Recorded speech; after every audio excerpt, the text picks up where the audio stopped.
Namaste and welcome back to this edition of VT Talks. Well, we are all about choices in life, and when I record my VT Talks, I also look at choices of where can I do my next recording. Unfortunately or fortunately, we are quarantined in a house, so we only have limited places. This edition of VT Talks is going to focus on career and career choices. A lot of people have asked me, how is it that you have made a decision about what career do you want to take up? Or how is it that your career choices are defined? I spoke about how you can build your profile in the last edition of VT Talks. This edition, I'm going to really focus on how can you make your career choice that you are passionate about or that you can pursue. Um, First and the foremost thing that you need to understand when you are making a choice, we often confuse between what we do well and what we love to do. What we do well doesn't mean that that's a career we have to take, because we may be particular, we may do a lot of things well, but we may not like everything that we do well versus what we actually like doing. The question that may come into your head is, how do I identify what is it that I like doing or what is my passion? Well, there are 2 or 3 instincts through which you can identify what your passion is or how can you identify that. First is, if something that does not require a deadline and you do it without a deadline, that means you like doing that and you're passionate about that. If something that somebody wakes you up at 2 a.m. in the night and asks you to do, you do it with the same vigor and same passion as you would have done in a normal daytime. If there is something that when somebody asks you to do, you never get tired of it.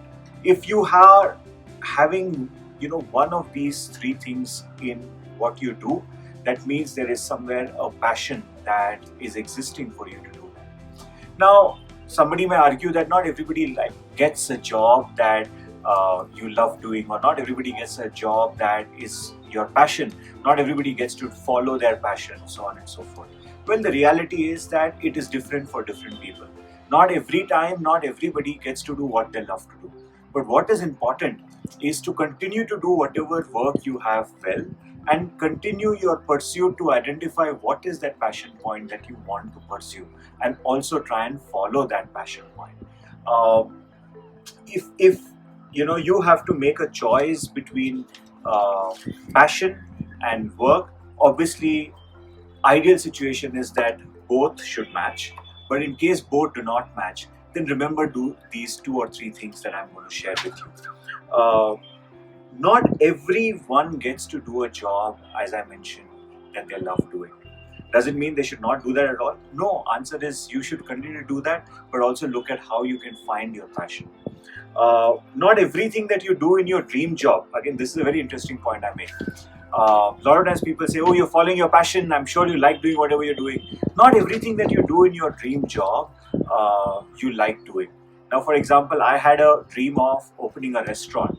The dream of opening a restaurant is amazing, but to really create a restaurant was a Herculean task, and a lot of things that I had to do while creating that restaurant to follow my passion, I never liked doing it. So the 2 points that I make, and I talk about this with a pause because it's important that you reflect. The 2 points that I make is, A, you need to find what your passion point is, and not everything that you do you will have that passion.